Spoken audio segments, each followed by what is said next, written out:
Huwezi kujenga ghorofa kwenye msingi wa tope. Karibu tena msikilizaji na mtazamaji wa kipindi hiki cha Darasa la Viongozi, Leadership Mentality 360. Mwenyezi Mungu ametupa tena hii fursa. Nimeanza kwa kukupa mwongozo kabisa kwa kuanzia wa kile ambacho nataka kuzungumza jioni ya leo. Huwezi kujenga nyumba ya ghorofa kwenye msingi wa tope. Kuna msemo mmoja wazungu wanasema, the higher you want to go, the deeper first you should go. Katika maisha kama ambavyo nimekuwa ninazungumza, maisha nayafananisha na jengo, na jengo unaloliona, uzuri wa jengo, thamani ya jengo, ubora wa jengo na faida ya jengo inategemeana sehemu mbili. Sehemu ya kwanza inategemeana na msingi wa lile jengo, lakini pia inategemeana na jengo lenyewe.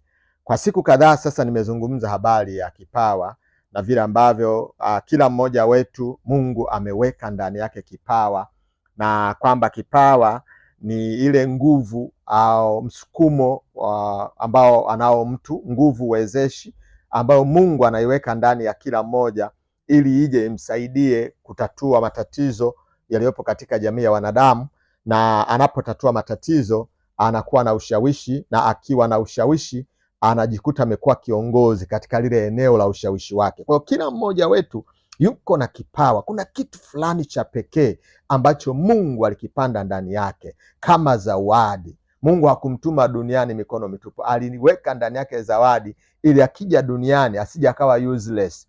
Akija duniani asije akakosa thamani. Akija duniani asije akadharaulika. Ndio maana ukweli wenyewe ni kwamba kama watu wanakudharau ni kwa sababu hawaoni thamani yako, na kama watu hawaoni thamani yako, maana yake hujaweza kuwapa ile zawadi ambayo Mungu alifungashia ndani yako.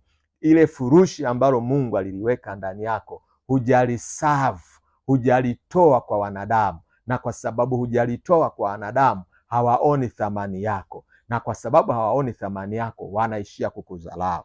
Sasa kama kipawa ni nguvu ambayo Mungu ameweka ndani ya kumsaidia mtu, kwa nini watu wengi wana vipawa kama ambavyo ninasema, lakini wanaishi maisha hohehae, wanaishi maisha ambayo ni ya kudharaulika?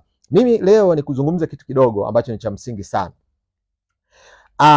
Nyumba ambayo imejengeka, msingi wake ndio unaobeba ubora wa ile nyumba. Kipawa ni msingi wa mafanikio. Kipawa ni msingi wa kutoboa. Lakini msingi una faida gani kama hauta kuwa na jengo juu yake? Ukijenga msingi mzuri, msingi imara, msingi very strong, umechimba, umeufukia kwenda chini, utafaidikaje na huo msingi kama eventually hautaweka tofali moja, la pili, la tatu, la nne, la tano juu ya ule msingi ili kukamilisha jengo? Sasa mimi nafananisha kipawa kama msingi katika maisha ya mtu, na leo nataka nizungumze ni kwa nini una kipawa lakini umechapika. Ni kwa nini una kipawa lakini unadharaulika. Ni kwa nini una kipawa lakini hauna thamani, watu wanakuona tu hivyo. Sababu ya kwanza ambayo nataka nizungumze ni ile ambayo wengi wetu tumejikuta imetuathiri. Una kipawa lakini hujapata elimu dunia, haujapata elimu kuhusu kile kipawa. Umeenda shule ndio, umesoma ndio, una diploma ndio, una degree, una masters, lakini una diploma, una degree, una masters ya vitu ambavyo haviendani na kipawa chako. Sasa ili kipawa chako, ile msingi wako uweze kukamilika, lazima juu yake uweke elimu. Nazungumza hivi kwa sababu siku moja Yesu wakati anafanya kazi yake aliulizwa, ni kwa mamlaka ipi unafanya mambo haya? Na duniani watu kabla hawajakufuata wanatamani wajue ni authority, ni mamlaka gani ulionayo. Yesu akuonekana kama amesoma na inasadikika watu walikuwa wanashangaa, huyu mbona ni mtoto wa seremala, tunamjua, hii hekima imeitoa wapi? Walikuwa wanatafuta authority yake, anaitoa kwenye nini? Wewe una kipawa kikubwa cha kuimba, lakini una mamlaka gani katika ulimwengu huu? Tuoneshe elimu yako kuhusiana na jambo hilo, kwa sababu mfumo wa maisha unataka kujua authority yako unapokuwa unafanya mambo. Ni kweli wewe una kipawa cha uongozi, lakini tuoneshe authority yako. Una cheti gani kuhusiana na uongozi? Una uongozi lakini utaishia hapo karibu. Kuna mahali ambapo hautakaribishwa kwa sababu watataka vyeti, wewe huna vyeti. Swali ni kwamba una kipawa, lakini je, elimu yako inaendana au ni sambamba na kile kipawa chako? Je, elimu yako uliyoipata ina argument, inaongezaje, inakuzaje ule msingi? Isije ikawa ni kwamba umeweka msingi wa ghorofa alafu juu umebebesha nyumba ya majani, juu umebebesha nyumba ya tope, huku chini umefukia ghorofa. Una kipawa kikubwa, lakini umebebesha elimu ambayo haisaidii kile kipawa kutimiza lile kusudi ambalo Mungu alikusudia. Mimi nina kumbukumbu ya watu ambao Mungu amewatumia pakubwa, lakini wengi wa wale ambao Mungu aliwatumia pakubwa, bali na kwamba walikuwa na kipawa, lakini walipata elimu dunia. Walielimika katika eneo lile lile ambalo Mungu alikuwa amekusudia. Mfano mzuri ni Musa, ambaye wengi tunamfahamu kama nabii aliyeweza kuwakomboa wana wa Israeli kutoka katika utumwa wa Misri.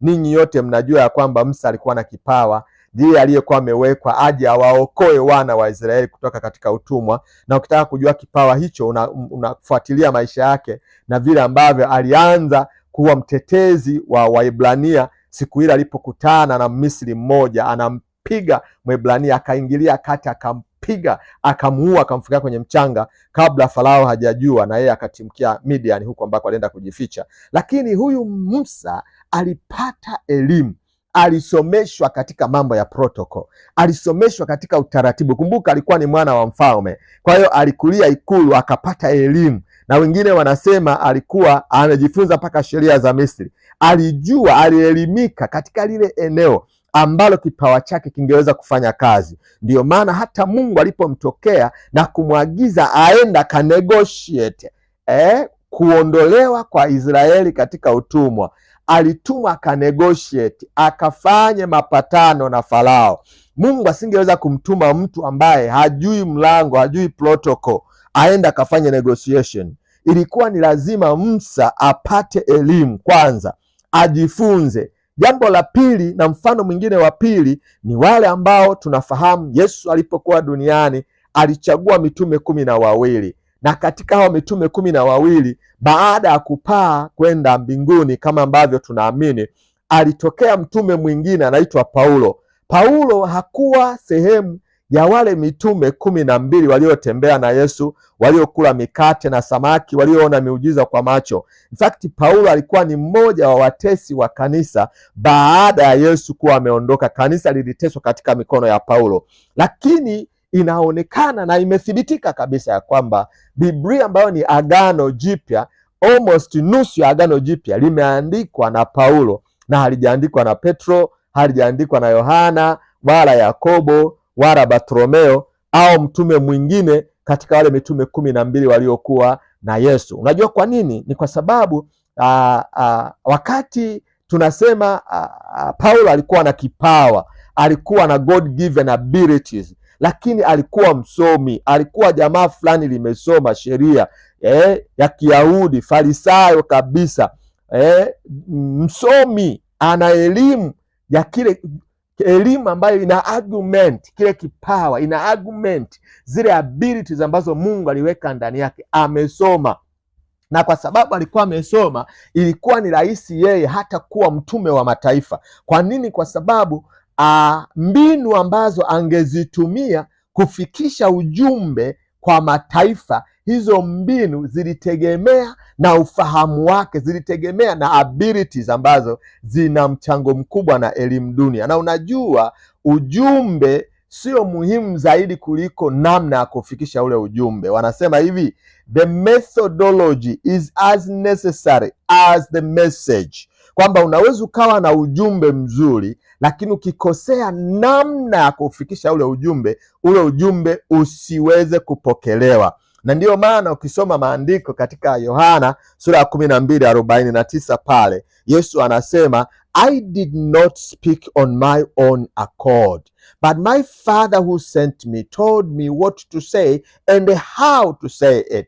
Biblia uliyozoea kuisoma inasema, na mimi sikunena kwa jinsi yangu mwenyewe, lakini Baba aliyenituma amenifundisha mambo ya kuyasema na mambo ya kuyaongea, ambao kwa tafsiri ya NIV ambayo inasema amenifundisha mambo ya kuyasema na namna ya kuyasema. Kwamba Yesu sio tu kwamba alikuja na ujumbe, alikuja na method ya kutimiza, ya kufikisha ule ujumbe. Vivyo hivyo Paulo alihitaji kuwa na uelewa na method ya kupeleka Injili, ndipo akaweza kuwafikia mataifa. Mitume wengine wote walicheza pale Uyahudi na akaenda kidogo Samaria na majirani, lakini limitation ya elimu yao iliwawekea mpaka, wakashindwa kwenda mbali. Kwa nini? Kwa sababu ukiwa na kipawa bila elimu ni sawa na kuwa na msingi mzuri wa nyumba ambao hauna tofali juu yake. Hakuna mtu atakayekimbilia pale kujificha. Ikitokea kuna mvua inanyesha,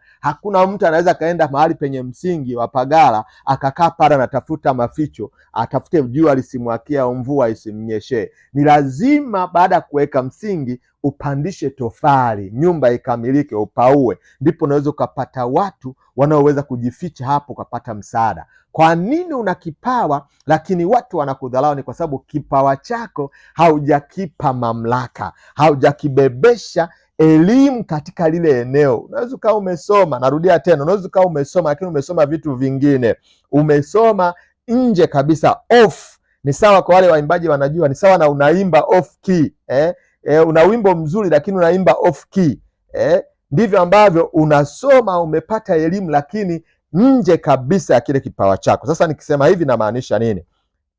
Rafiki yangu, ukisha kugundua kipawa chako, Mungu akakusaidia kama ambavyo tulijifunza katika vipindi vyetu vilivyopita, ukajua mimi kipawa changu ni hiki. Hata kama una degree ya accounts, ukajua wewe kipawa chako ni musician, go soma elimu dunia, anza soma degree ya muziki. Usione usiseme mimi unajua nishasoma degree yangu ya accounts.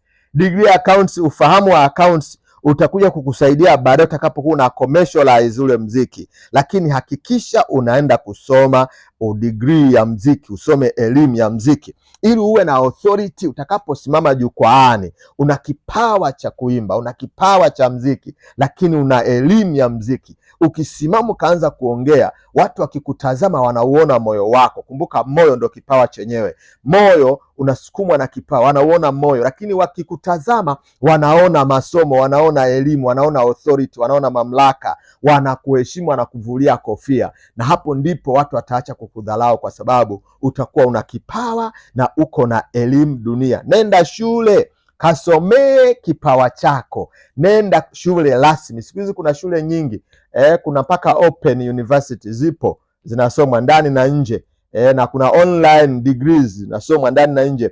Ajisajili kwenye elimu rasmi kabisa inayohusiana na kipawa chako. Wewe una kipawa cha kuchora, nenda kasomee art, jifunze, pata degree, pata diploma, pata degree, pata masters katika eneo lile ambalo ni kipawa chako. Ukifanya hivyo, hakuna mtu atakuchukulia poa. Ataangalia, ataona una kipawa, una moyo, una msukumo wa ndani. Akitafuta kwa pande mwingine anakuta una authority, una elimu katika lile eneo. Hata kama angekuwa na kuchukia, hawezi kukuchukia. Na utakaposimama sasa uanze kusavu kile kipawa chako, hakuna anayeweza kukuzuia. Unakuwa asiyezuilika. Kwa nini? Kwa sababu nguvu ile wezeshi inatenda kazi, lakini imekuwa augmented na elimu yako. Jambo la pili, kama unataka kipawa chako kisiwe kama msingi tu umekaa usio na faida, lazima uchunge sana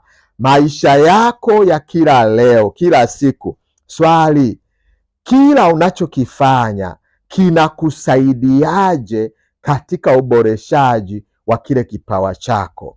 What is it contributing to the augmentation or to the improvement of your gift?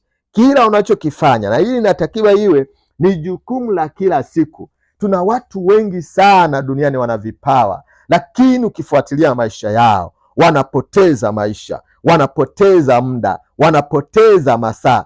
Yaani hawajali kutumia muda wao vizuri, hawajali wanatazama nini kwenye TV, kwenye runinga, hawajali wanasikiliza nini, mziki sijui nini, hawajali wanasoma nini. Imagine mtu ana kipawa chake, lakini anatumia saa nzima, yupo anaangalia movie, anatumia saa nzima, yupo anashabikia mpira, anafanya kitu ambacho haki-add value, hakiongezi thamani ya kile kipawa chake. Wewe una kipawa cha uongozi, wewe ni kiongozi. Natarajia nikute nyumbani kwako library yako imejaa vitabu vya uongozi, sio nakutana na magazeti ya udaku. Wewe una kipawa cha uongozi, natamani nisikie, nikuone umedownload audiobooks za uongozi, nikuone unasikiliza YouTube za uongozi, umeenda umesubscribe kwenye different journals za uongozi. Nione unafanya mambo ambayo yana augment kile kipawa chako, yanakiongezea thamani, yanakifanya kiwe bora zaidi, yanakifanya kikue, yanakifanya kiweze kutakata.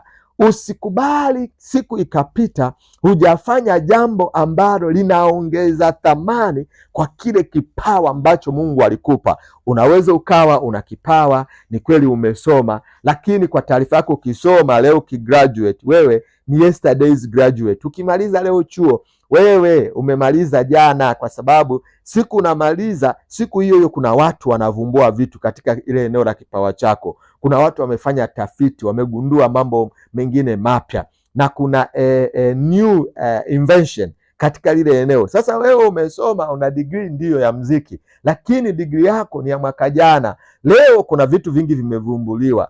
Unatakiwa kila siku uwe na ratiba, uwe na mpango wa namna gani nitafanya leo ili nikisogeze kipawa changu hatua moja, nikisogeze kipawa changu kwenda mbele, nikiongezee thamani. Usikubali kupoteza muda. Tuna kizazi ambacho hakijali muda, kizazi ambacho kimejaa malalamiko, lakini ukikitazama kinapoteza muda kwa mambo ambayo hayaongezi thamani ya ule wito mkuu ambao yule mtu anao, hayaongezi thamani ya ile kazi, ile zawadi ambayo Mungu alimwekea ndani aje kuisevu kwa wanadamu. Anakaa anapoteza muda, hana ratiba, hana mipango. Nitakuja kuongea siku nyingine kuhusiana na umuhimu wa mipango katika kufanikisha kipawa chako, lakini leo acha itoshe tu ujue kwamba ili uweze kuhakikisha unatumia kipawa chako na kipawa kinakuongezea thamani, unaongezea ushawishi, na kipawa kinakufanya uongoze katika lile eneo la kipawa chako, lazima ukusudie kufanya mambo yanayoboresha au yanayoongeza thamani ya kipawa chako kila siku. Ingia YouTube, angalia video inayohusika na kipawa chako, angalia TV inayohusika na kipawa chako, angalia soma vitabu vinavyohusika na kipawa chako, sikiliza mziki unaohusika na kipawa chako, tazama vipindi kwenye TV au kwingineko vinavyoboresha kipawa chako, tembea, fanya ushirika na watu wanaokuongezea thamani kipawa chako. Msindikize mtu, kaa na mtu ambaye anaongeza thamani kwenye kipawa chako. Usikubali kukaa na watu ambao wako off kabisa na kipawa chako, wanaongea mambo ambayo hayaongezi thamani ya kipawa chako. Utakuwa unajipotezea fursa ya kuboresha na ongeza thamani ya kile kipawa, na ukipoteza hiyo fursa, maana yake umepoteza pia nafasi ya kuongeza ushawishi wako katika ulimwengu huu. Kumbuka, kipawa chako ndiyo ushawishi wako, na ushawishi wako ndio uongozi wako. Katika darasa la leadership mentality, darasa la viongozi, tunasisitiza sana kutumia vipawa, lakini sio kutumia vipawa kizembe. Tumia vipawa kwa namna ya ufahamu, na ufahamu wenyewe ni huu: ukiwa na kipawa, nenda shule, soma elimu dunia kuhusiana na kile kipawa, pata madiploma, madegree na masters, na ukiwezekana kuwa mpaka profesa katika lile eneo. Lakini jambo la pili, kila siku fanya mambo yanayoongeza thamani ya kipawa chako. Muda wako hakikisha haupotei. Kila dakika na kila saa hakikisha unachokifanya kina contribute au kinachangia katika kuboresha kile kipawa chako ili kiwe kizuri zaidi. Mpaka wakati mwingine, mimi ninakupenda upendo kabisa usiokuwa na mashaka, usiokuwa na unafiki, na ninakutakia heri. Kwenye darasa la uongozi na kukaribisha, usisite kuambatana na sisi, na kama unasikia umebarikiwa na mafundisho haya, tafadhali unabonyeza kile kitufe cha subscribe, like and share. Jiunge na sisi ili uwe wa kwanza kuweza kupata mafundisho haya mara zote tunapokuwa tumeyaachilia. Mungu akubariki. Shalom, shalom.